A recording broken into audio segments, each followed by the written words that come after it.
2015 Occam Simulator Community Conference. As a reminder to our in-world and web audience, you can view the full conference schedule at conferenceopensimulator.org and tweet your questions or comments to OpenSimCC at the hashtag OSCC15.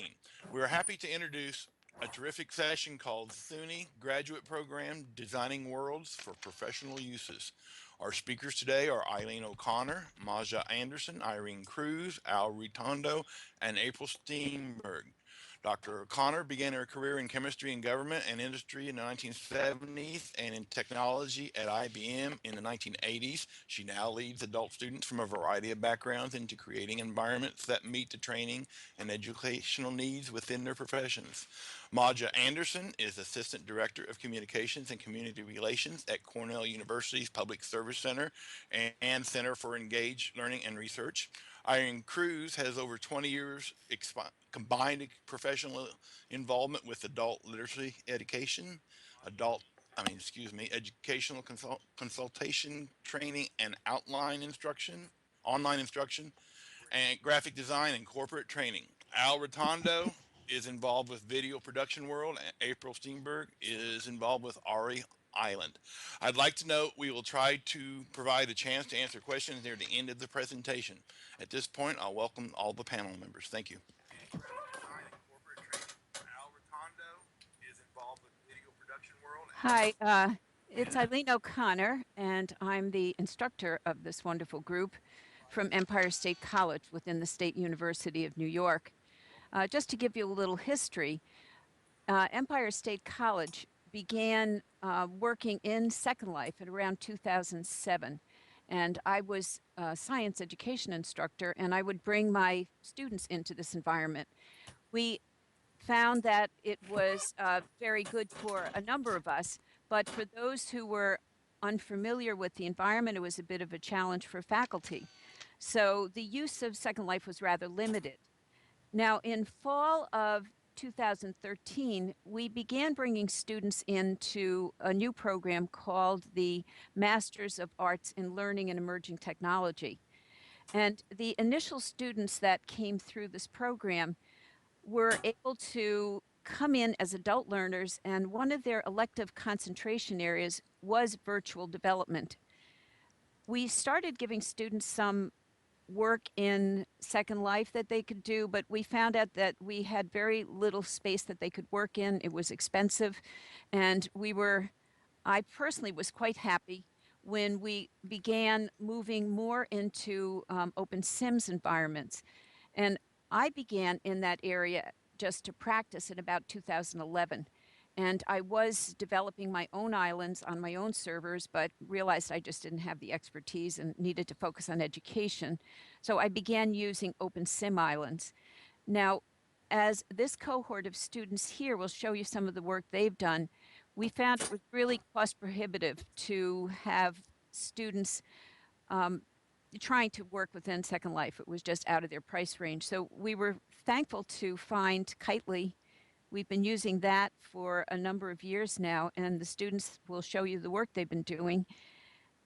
We're finding, too, that, being an academic, I have to publish, and recently we'll have a publication out on how higher education is really starting to embrace the use of open sim islands, which make it much more affordable. It allows us to download islands. It gives us a lot more flexibility.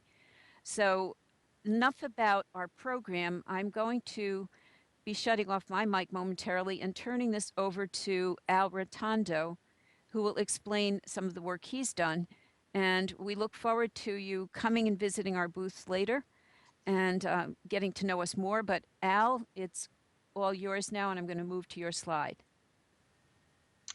Thank you. Hello, everyone. My name is Al Rotondo, Assistant Director for the Video Production for the North Shore LIJ Health System in the New York City area. And I created an interactive virtual island where video production skills are learned and, most importantly, practiced. The initial design had 4 main areas: the indoor lighting area, the outdoor lighting area, the camera support corral, and the virtual. The final design added the amphitheater, the gift shop, the Focus Lounge, and the chapel. Here you see a snapshot of the final result. I worked with a programmer to create the program, to create and program all the physical activities on the island. The biggest challenge, next slide please. The biggest challenge was to try to deliver in-world recording to an in-world display. This allows an instructor to teach an assembled group of learners and show lighting results on the big screen. However, in the in-world video camera has to stream has to stream its video to an external server for display on the large video screen. This takes about 15 seconds to return and play on the screen, and really hindered the pacing of teaching. Wasn't impossible, but really, really hard. So we were not able to achieve this within the time frame available and the programming costs required.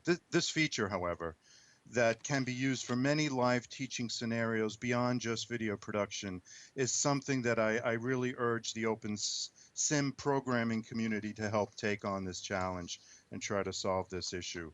Slide 3.